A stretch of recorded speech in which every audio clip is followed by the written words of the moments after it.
The future is very expensive. Yeah. Maybe I'm here to scare all of y'all, but like, the future is expensive. If you think that everything's going to be okay and all that, think again, because retirement, 1 million or so, maybe not enough. I always treat spending on credit card as if it was cash. It's just bonus that I get to pay for it later. So I wouldn't buy something if I wouldn't be able to pay for it in cash. I see. Yeah. So I'll use my credit card to pay for all these things because I'm a points junkie. Like I really like Same. points related things.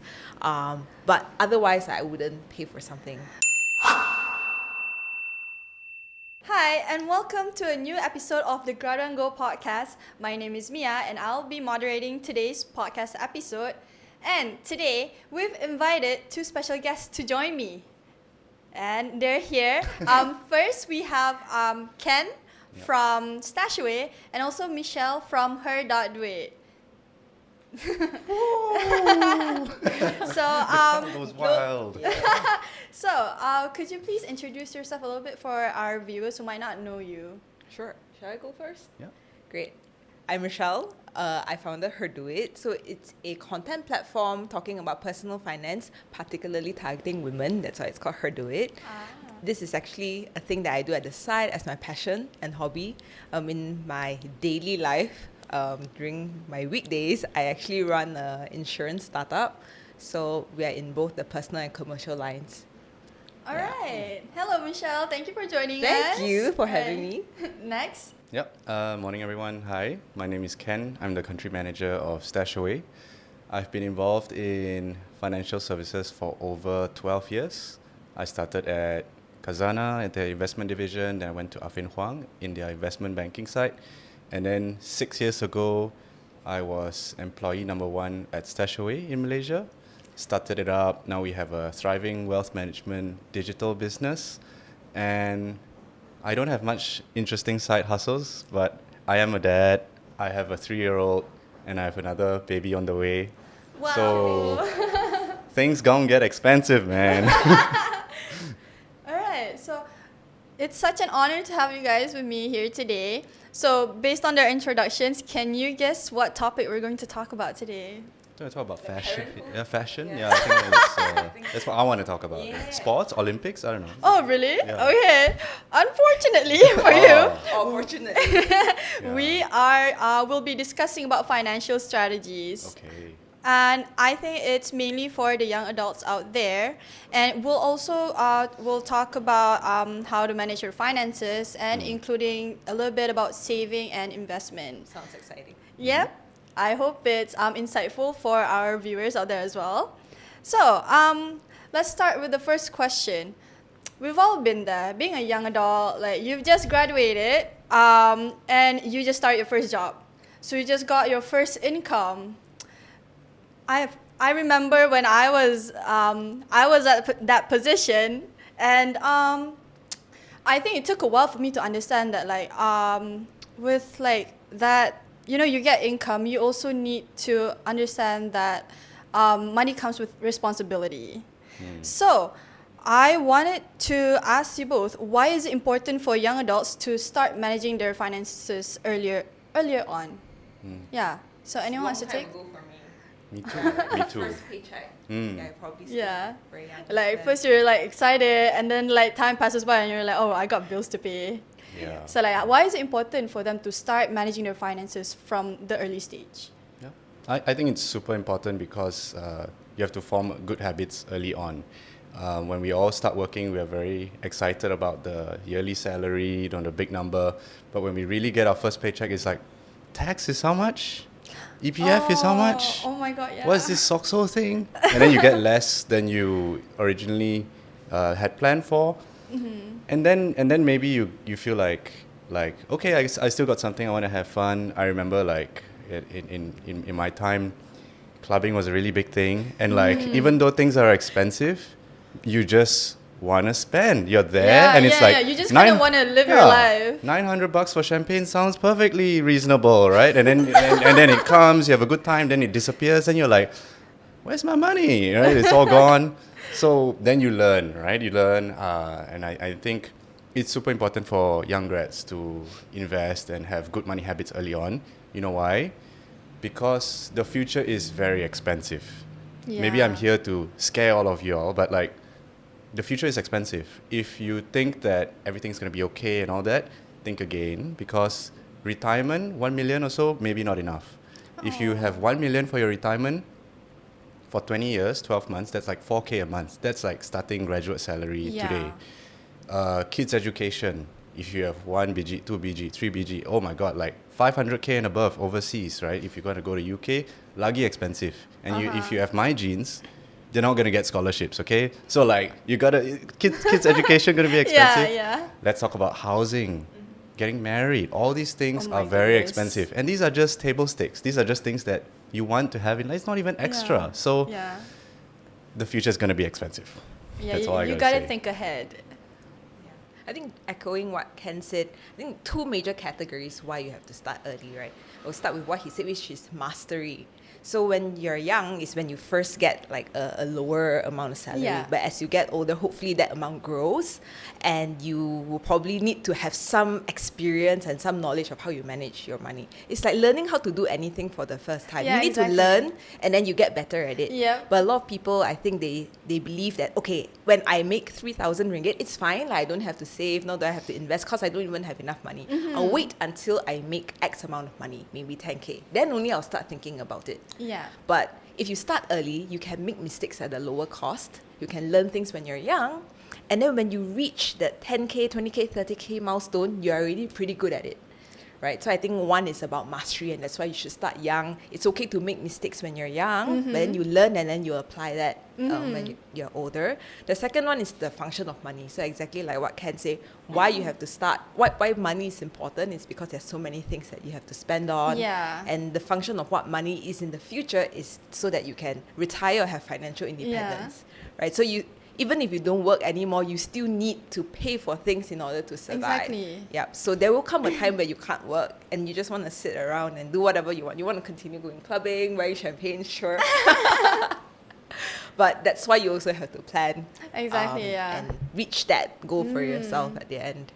I think the key point is that when you're young, you get your first income, you haven't thought about all those things that you're like, oh my god, it's so far away. Why do I have to think about savings? And the time comes and you're like, oh right, I need to get a car, so I need to save for like the loan and everything. Yeah. So next, what do you think are the first steps a young adult should take when starting to manage their finances? So we've talked about why it's important, but how do you manage your finances at that stage?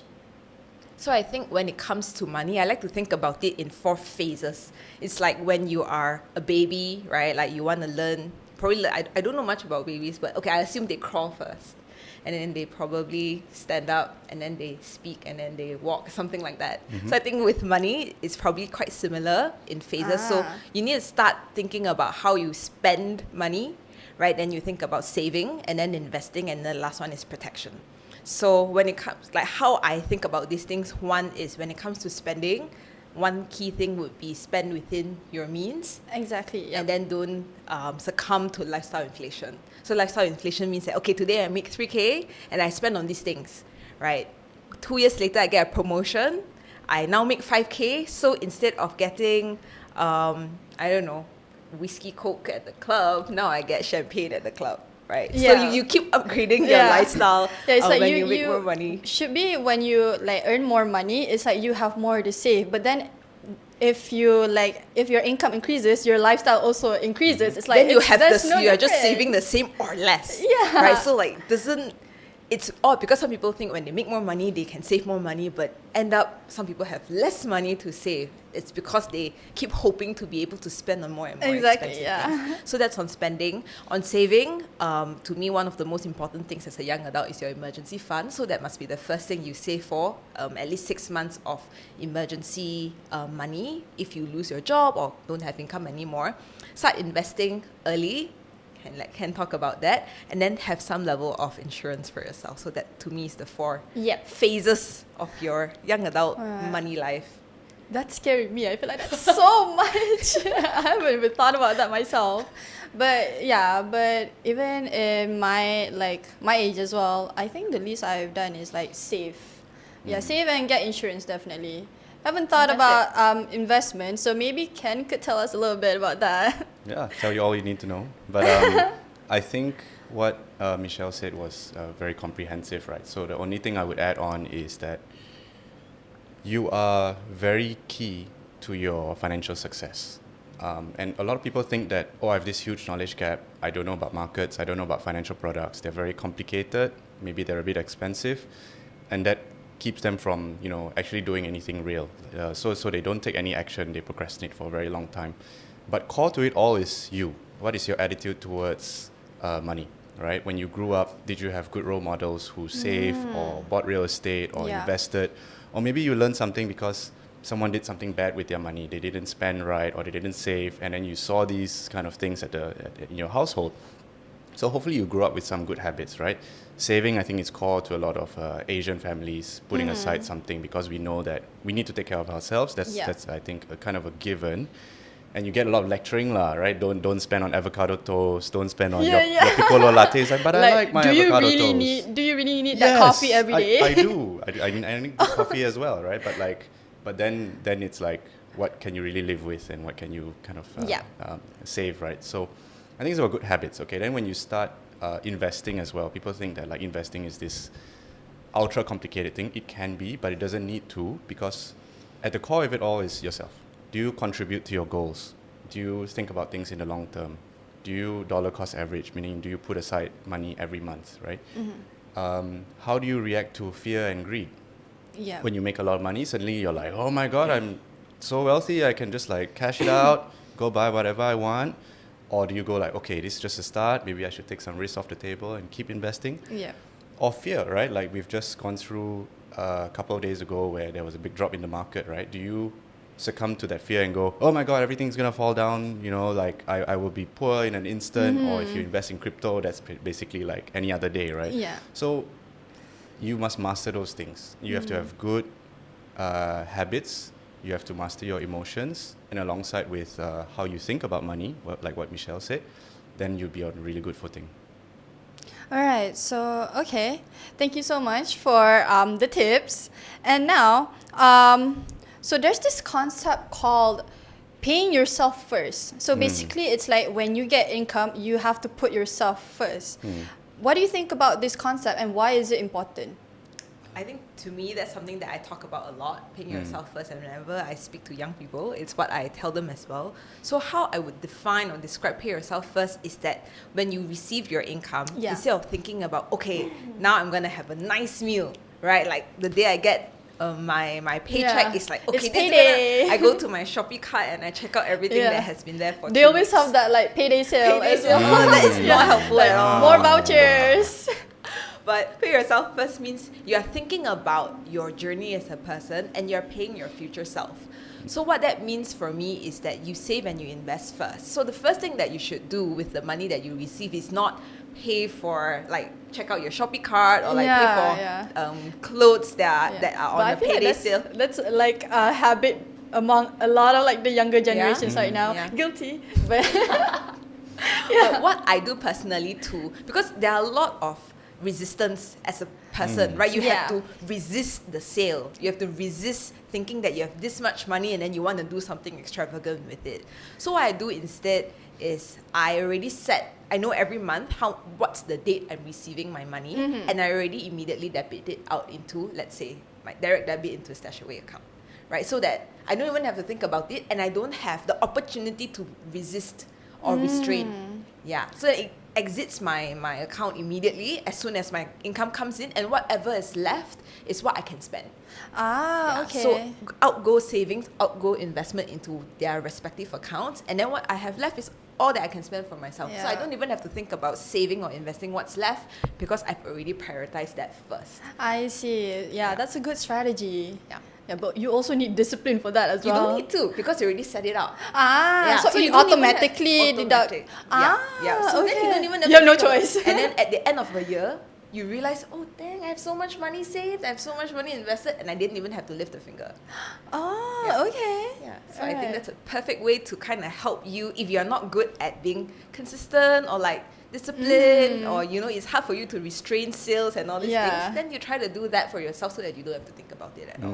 All right. Okay. Yeah. So that's one strategy we can follow. Yeah. What do you think, Ken? Those are really good tips, I feel like, and it takes away a lot of the effort of doing the admin and associating bad feelings and bad emotions when thinking about your money. Even though sometimes you're doing the right thing, you know, like investing or saving or paying your mortgage, sometimes it gives you no joy, right? But if you just do what Michelle said, essentially you would secure your future, and then whatever you have left, you can actually like have some fun with it, right? I'm not a fan of financial diets, like ikat perut so much that you feel like negative about saving and investing. You really should kind of associate more good feelings towards it. So since she already covered all of that, I can also share what happens if you don't pay yourself first. Okay. So remember I said in the club you buy champagne, all of that, right? And then, you know, that is like a quarter of your salary or a fifth of your salary already. And then you don't have actually so much left. And then at that time, early days, maybe you don't even have a credit card, right? So you're really relying on the cash that you have on hand. So then it's like third week, fourth week, and you're really like, man, like, looks like it's going to be economy rise from now until payday, right? So it's like, what you pay for it later, eventually. You know, if you spend it all at once, you pay for it later.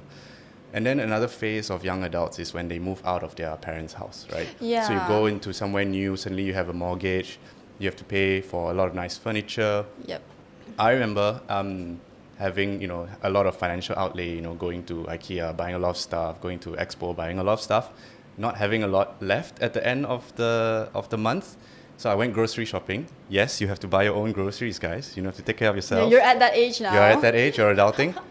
I was at the cart, and then the cashier rang me up, and then I was like, I need to check my bank balance. And I don't have a credit card, so I'm like, I feel like I need to put a few things back. You know how At the cashier, you're like, actually,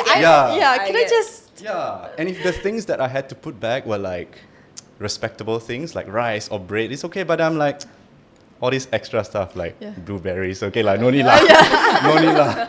Organic stuff, I can no live need without that. Yeah, so it's very real. You know, if you spend a lot, you don't have a lot left. Forget BNPL and credit cards, all that. You know, like you have to pay yourself first. You know. Yeah, all right. Thank you so much. So credit cards, I think we're getting into that soon. Now, I wanted to ask, what is the 70-30 rule in financial management, and how can young adults apply it to their own finances? Yeah, this is something I would like to know as well. So I think there are a lot of different rule of thumbs to help people who are learning about money for the first time, or even if they've been afraid of money and then they just don't really know where to go, because the truth is with personal finance and money, there's lots of knowledge and there's lots of information out there. So that's not the problem. The problem is not lack of information, but it's just too much and it scares people. Right? When you go and search, oh my God, there's like hundreds of articles, like different people telling me different things. So what am I supposed to do? And a lot of times maybe they look a bit complex because there's so much jargon. So a lot of people or different companies have created easier rules like 70-30, 50-30-20 in order to help you come up with maybe your first rule or first set of rule of thumb for your money journey. So for example, 70-30 can be like when you receive your income, 70% is for spending and then 30% is for savings and investments. So it's very easy. Like maybe when your money comes in, you know, okay, after the deduction of like EPF, taxes and SOCSO, you have maybe like 3,000 ringgit left. So you know 30% can be moved into savings and investments, and then you have 70% left for your spending. For both your needs and your wants. So there are many different rule of thumbs. They are not, obviously, if you don't follow it, it's fine. No one's going to penalize you. It can also be like 80-20. It can also, it's really up to the individual. Yeah, but it's a good way to get started. If you have no idea what to do, like how much am I even supposed to save? So for me, a lot of people reach out on DMs to ask me like, how much should I save every month? How much should I invest? I mean, it depends, but if you want a guideline guideline to help you to start, you can start with this. And if you feel with time that 30% is super easy for you to achieve, like for savings and investments, you can keep increasing it. So some Exactly. people are very excited and very proud to share that, like, oh, they are able to reach like 40% savings rate, 50% savings rate. Because So it that- works for them. yeah. So that's something that you can do. And when you don't have a lot of income, it may be very hard to save 30% of that. So it's okay to start with like 5-10% and then move your way to saving more and investing Yeah. more with time. So it's a good rule of thumb, I think. Yeah, it's also it's a start of a learning process on how to manage your finance as well. Yeah, Exactly. Yeah. I feel like it's a good guideline. Yeah. But I also think that people should challenge themselves, especially Malaysians, especially when they're young. So you always think that, like, you know, you're independent and all of that. But like, how many of us, when we were, you know, had our first job, were still staying with parents? And they actually take a lot of the financial strain off of you.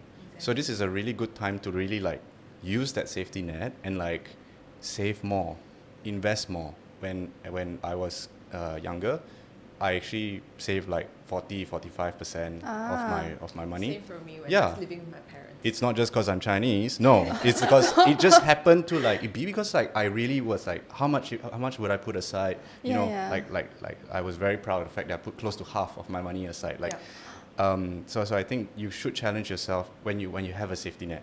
When Yeah. you need the cash later on, like I talked about adulting, all of that, perfectly fine. But earlier on, challenge yourself. And then as you earn more, you can actually put more aside. So even though the percentage might drop, you know, actually you can put more money aside. And I think that's a really good time to then challenge yourself again, right? So if you're you're doing sports, if you don't try to beat your personal best, you're not really pushing yourself. It's the same with money. So like all these guidelines, 70-30, while good, why don't you try like saving upfront? Just like if you earn 10K, let's say, I'm going to put half away. Yeah, you in- just gotta in- keep challenging Immediately. yourself so your Yeah. like your saving habits get better. Yeah. Yeah. So in the beginning of the month, if I put half away in something that is like a money market fund that's like yielding some money and you can take it out anytime, Yeah. I could just let it sit there, and then when I really need the money, I can like take it back. And then if I actually didn't touch the money, it's like, oh, actually I can live, you know, Yeah. pretty good within what I have left. So I would say to guys, like just challenge yourself, and then you would be very surprised because you kind of forget about that money that's been put away. Yeah. Then you check the bank and say, oh, it's really good. So like then Actually, then I'm good. yeah. Then when you really need it, you have no guilt in terms of spending it. Maybe when the stock Exactly. market drops, I buy a bit more using this cash. If there's this sale, I buy a bit more using this. I forgot my wife's birthday. Buy the stuff. Valentine's Day, you forget, you buy. Yeah, that's where it comes in handy. Okay, Yeah. all right. Thank you so much for explaining the 70-30 strategy. Now, let's talk about the difference between saving and investing. And why should young adults care about both? Like, they might not think about it. Like, I didn't when I first started. But now I feel like I'm at that age where I should learn more about it. So, what are the differences between saving and investing? Yeah, I think both are important. Saving is really what you do with your cash. So when you put your cash aside, a real sin is leaving it in the bank account earning nothing. So I don't really see even that as saving. It should be sitting in an FD or it should be sitting in a money market fund earning something. Right now interest rates are so high, 3-4%. You really should be putting your money aside in somewhere low risk and liquid. Okay, so that is to me saving, and saving is very important for your safety net as we talked about. Investing, this is really where I feel like is a whole new frontier. I've known adults close to retirement who have never invested. They think that that FD is investing, but FD is not investing because you're not taking any risk. Investing is putting that money aside in something riskier, which you hope to achieve more than the savings rate on your cash. So if your savings rate on cash is like 3%, you are hoping to get 5, 8, 10, 20%. And then over time, maybe that averages to be about like say 10, 12%, right? So you really should have to think about being comfortable with risking your money through investing in a diversified way in Malaysia, in overseas, to really start like having a shot at your future goals. I see. I know we're not going into the weeds here, but like investing is important because you don't want to be like 2 years away from retirement, 5 years away from retirement. You're like, yeah, I don't think I can really get there. Oh. So you really need a higher rate of growth for your money, and that is really where investing comes Yeah, in. true. But should young adults think about this during their earliest stage of like Absolutely. career? The earlier The you moment start, you're born Yeah. Oh. is when you should be investing. I see. Yeah, investing is something that you don't, become an expert in overnight. So in the early days, it's really about understanding which types of asset classes you are comfortable in investing and choosing the right platform for yourself, and ultimately really like managing a portfolio of like my core investments, my satellite investments, my riskier bets maybe. So the earlier you start, the more you discover like how you respond to fear and greed and all the other emotions, and you learn about what to actually invest in. And the more time that you invest, you go through market cycles and you go like, I've seen this before, I've seen COVID, I've been through markets when Yeah. Trump was And it's around. fine. It's fine. Yeah. You build a tolerance, So the earlier you start, the better. I see. What do you think about this, Michelle? Do you Exactly. did you start investing as well when you started earning money? Yep, I've started investing when I started earning money, and I think that comes from exactly what Ken said, being in a family that talks about investing and like being exposed to like seeing my parents investing when I was young. Last time it was different. Like my dad used to turn on Astro, and then like you can see all the stocks listed on Astro, and then it takes a really long time to refresh. And then like if you have to buy a stock, you have to call someone because you can't do it online. I've seen that. Oh, with that my was family. how it was back then. Yeah, now it's so easy. I think Really? it has just made it so easy and democratized like investing for everyone. Like you just open an app or Yeah, something. an app, and sometimes you just need to put money in and they'll know what you Yeah, need, and then yeah. they will invest for you. But exactly like what Ken said, I mean, starting from savings first, how I think about saving is that I think for us as Asians, we grow up knowing about saving. So I think we don't have a gap in terms of like knowing that we have to save. In fact, if we don't, we feel guilty. Okay, Yeah, good. you do have that feeling, and also that feeling of like anxiety. Yeah, Like, not great emotions, but Yeah. it's a start to knowing the importance of saving. And for me, how I think about it and how I share about saving is that there's really only two things you need to save for. One is your emergency funds, which I talked about just now. But the second thing is saving for something that's upcoming. So saving for a large purchase. So you know that you want to travel somewhere in like a year, so you're saving up for something like that. You know you're going for like a Taylor Swift concert, and it's like 1,000 ringgit, and that's what you save for. So there's only two things really that you're saving for. Other than that, your money shouldn't be sitting in savings. Right? A lot of people think that I'm saving for retirement.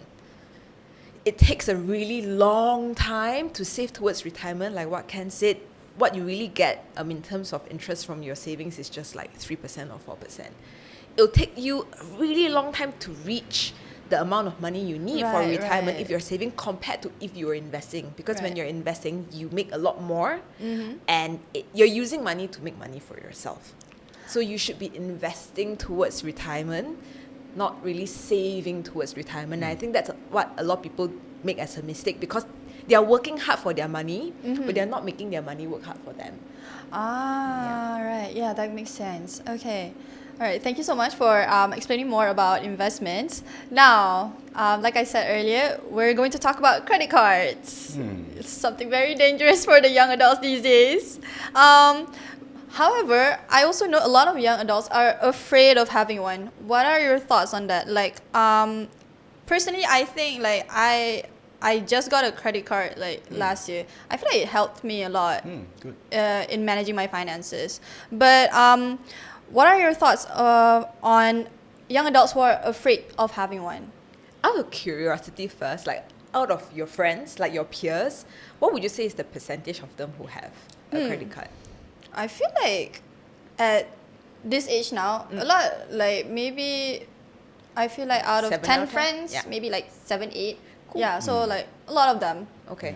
And then when you said help you manage your finances better, like how has that worked for you? Like I getting feel credit? like for me it's because I don't do investment, right? I feel like it helps my credit score because like I don't I don't really have other loans, so I only have my credit card. Yeah. And for me, it's like a lot of banks have different credit cards with different benefits. Yeah.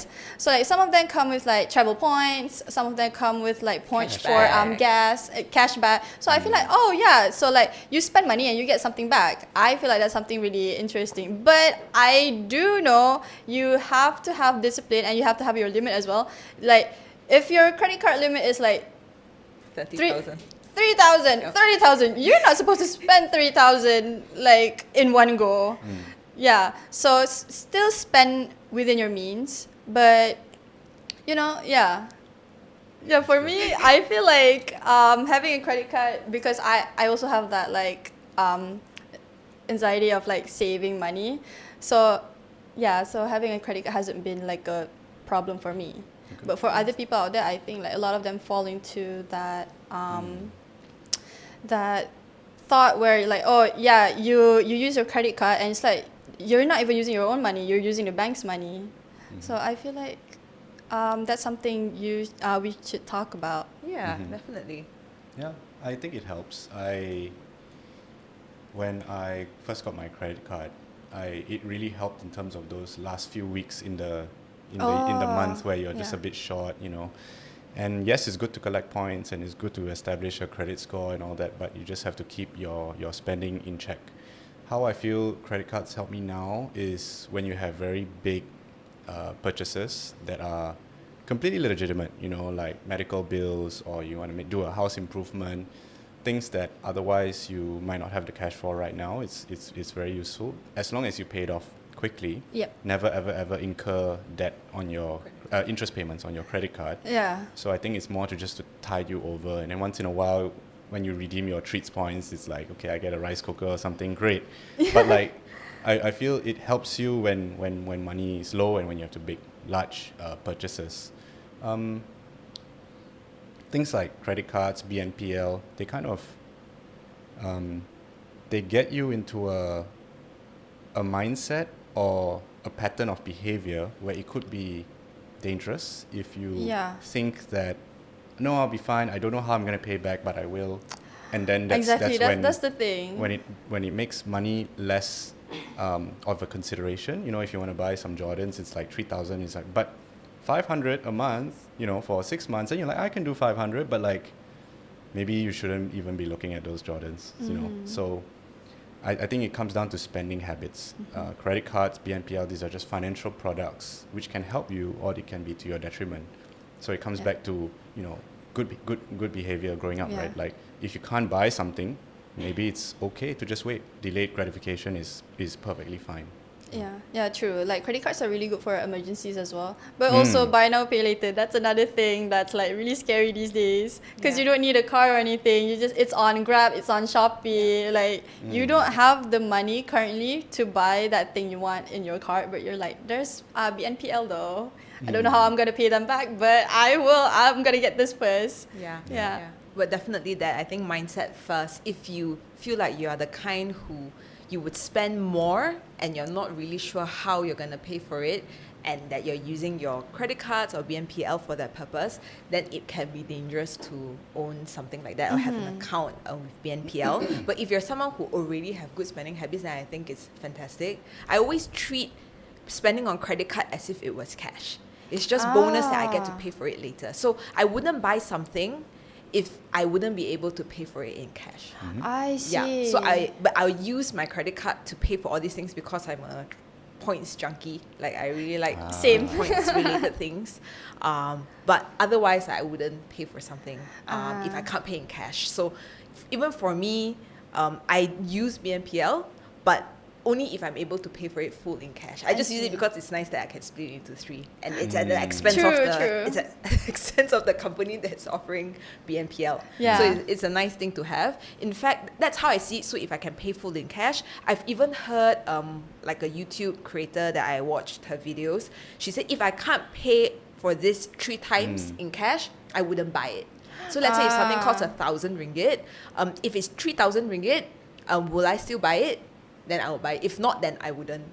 Like if it's 3,000 in cash, will I be able to buy it or not? Okay. So I think that's maybe a good way if you figuring out how to manage that from a mindset Yeah. perspective, that's a good way to think about it, to hopefully have some restraint on yourself. All right. Okay. Good. So now we've talked about having a credit score. So why is having a good credit score important, and how can young adults build and maintain good credit?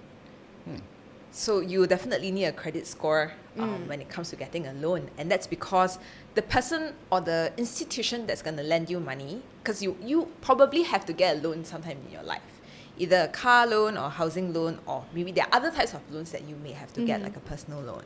But the person who's going to lend you this very large sum of money, they have no idea who you are as a person, Yeah, they and don't know they your have no spending idea habits. if you're going to ever pay them back.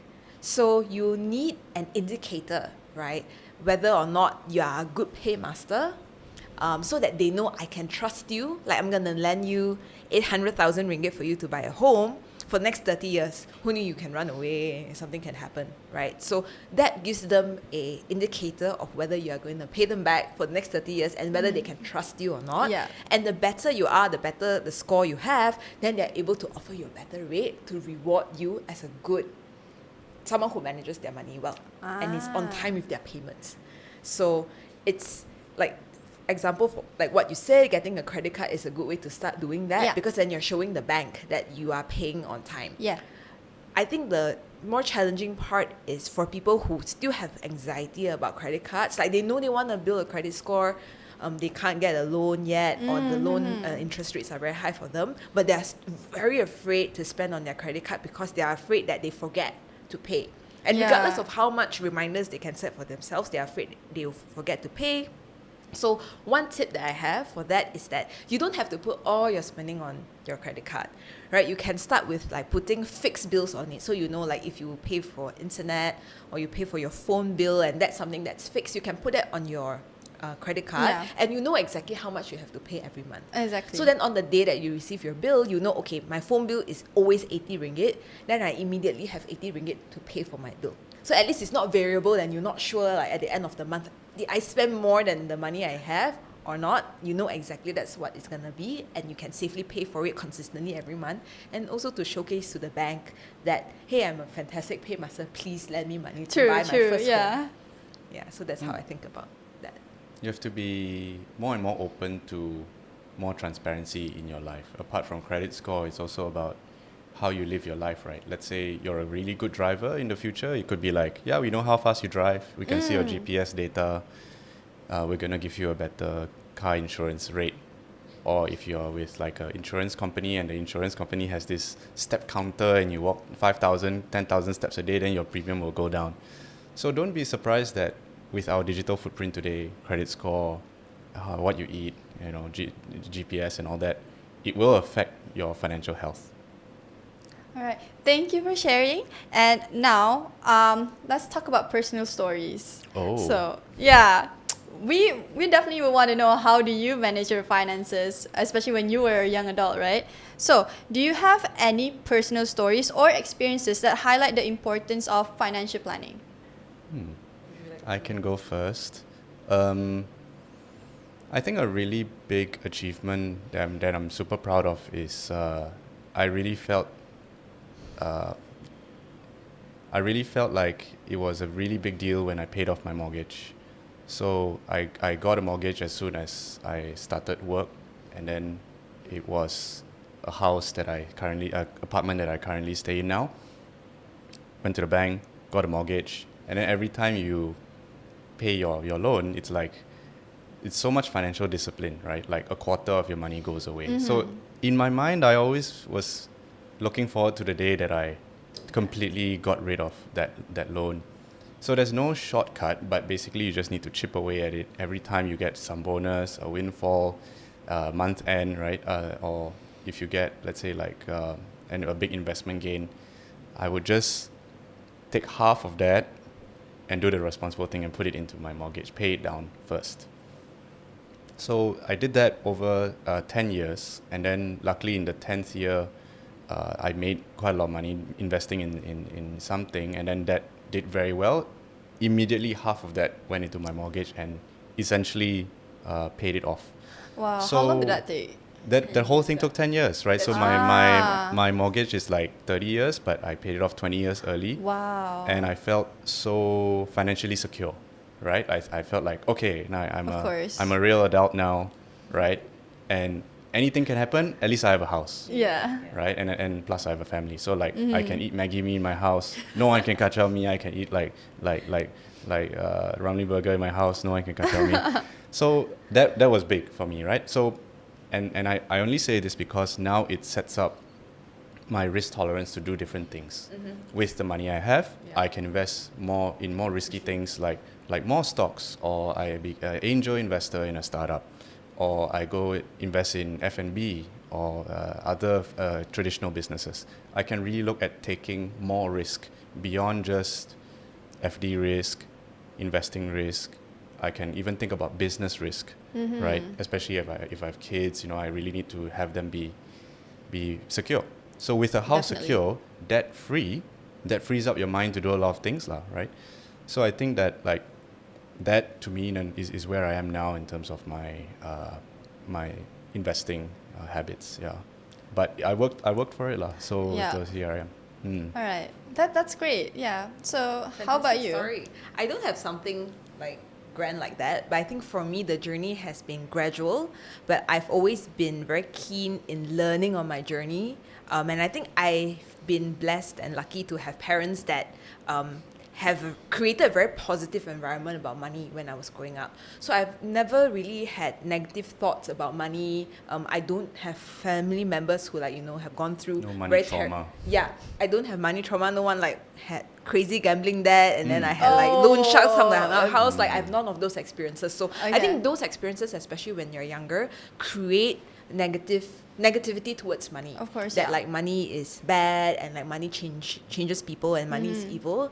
I'm lucky I didn't have any of that. Yep. So then, and after I graduated, I had the luxury of, first pharma loan. My father and mother paid for my school, my education, so I didn't have to take an educational loan.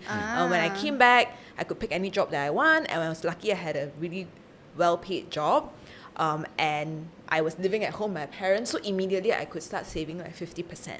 So I could do a lot of things that and be able to save and invest at the same time. And I'm also lucky that I was able to take up an interest in money, in investing when it was early in my career. And I think living at home, you also have the luxury of time, right? You don't have to think about what to cook, cleaning, I suppose, and all these things that are household things, right? So I had the luxury of that. So I managed to build up more knowledge in money, investing, and I've just been very consistent with that. So that I feel like that's what I'm most proud of, that I can continue to maintain that positive mindset about money, that I'm not affected by fluctuations in the market, and that when crypto dips insanely, I can sleep well at night, and I don't have to worry about the fluctuations of the stock market, and I can still continue to dollar cost average whenever I want. That's what I'm proud of for myself. I see. That's great. That really interesting stories. Thank you so much for sharing, you guys. Now, I think we're about to wrap up this podcast session. Now we're down to the last question. So, what is one piece of financial advice you wish you had received when you were younger? I think as a Malaysian, it would have been better if I started investing globally and overseas much earlier, because it's only because of all these digital platforms coming up lately that investing overseas is very easy, very low barrier to entry. You don't have to have a lot of money to start investing overseas. But as Malaysians, receiving ringgit with the ringgit slowly depreciating, slowly losing some purchasing power, and then you think that 3% is good enough for your FD, or 5%, 6% is good enough from your EPF. Actually, if you just invested in the S&P over the last 10 years, you would have gotten something like 12%. And the S&P is 500 of the largest stocks listed in the US. And if you invested in the NASDAQ, which is obviously very tech-heavy, more volatile, it's even then, it's more like 17% average returns over the last 10 years. So the way things are going, I just really felt like if only I could invest globally sooner, right? Then my money could have worked harder for me or get better results, right? I see. But it's not too late, there's a lot of platforms out there that allow you to do this, and you can do it at much lower cost these days. So what I would tell my younger self is invest overseas. You have enough in Malaysia already. Invest more overseas. Yeah. Okay, how about you, Michelle? I think that's fantastic. Probably not for my younger self, but I think for all the young adults that are listening to this and watching this, even if investing feels scary currently, it's a learning journey. So just start somewhere. It doesn't even have to be a lot. I think sometimes people they feel like they have to wait until they have a certain amount of money. So I do have people also saying like, now I have saved 50,000. What should I do with it? Like, how should I invest it? That's a lot. So that means they have not invested before. They were waiting until they had this amount of money. Then now they have to make this very large decision, and it puts them in this like analysis paralysis mode. Yeah, so I think that like thinking about the word analysis paralysis, because it happens a lot in our lives, especially when it has to do with parting with your money. That's so hard. If you can't even decide what to eat with lunch, like what to eat for lunch today, like how are you gonna decide what to do? Exactly, with yeah. ringgit? So I think just knowing that, learning more about money emotions, I think, Psychology of Money, there's a book, fantastic book that you should read. It teaches you about how you think about money, why, even though a lot of things are logical, about money and numbers, we still react very emotionally when it doesn't make sense actually, but we are very emotional about money. So I think starting steps like learn, read, talk to people, go on social media and like follow, personal finance companies and creators, build that confidence for yourself and just take the first step. It's okay, like 100 ringgit, 200 ringgit, just start somewhere, and then you'll find out that it's actually not that scary. And that from 100 to 200, it can be 500, later can be 1,000. And even when you have to invest 10,000 ringgit in the future, you're not that afraid anymore. Right. I completely agree with that. I feel like I think the first step to anything is to just try. Like as soon as you get your income, just save, even if it's like a small amount. At least you have something, and it's good for the future as well. So I guess that's all for today. I hope our young viewers out there took notes and start thinking about your financial planning. And thank you again, Ken and Michelle, for joining me today. I hope that gave our young viewers out there a lot of insights. And until the next episode, you guys. Thank you.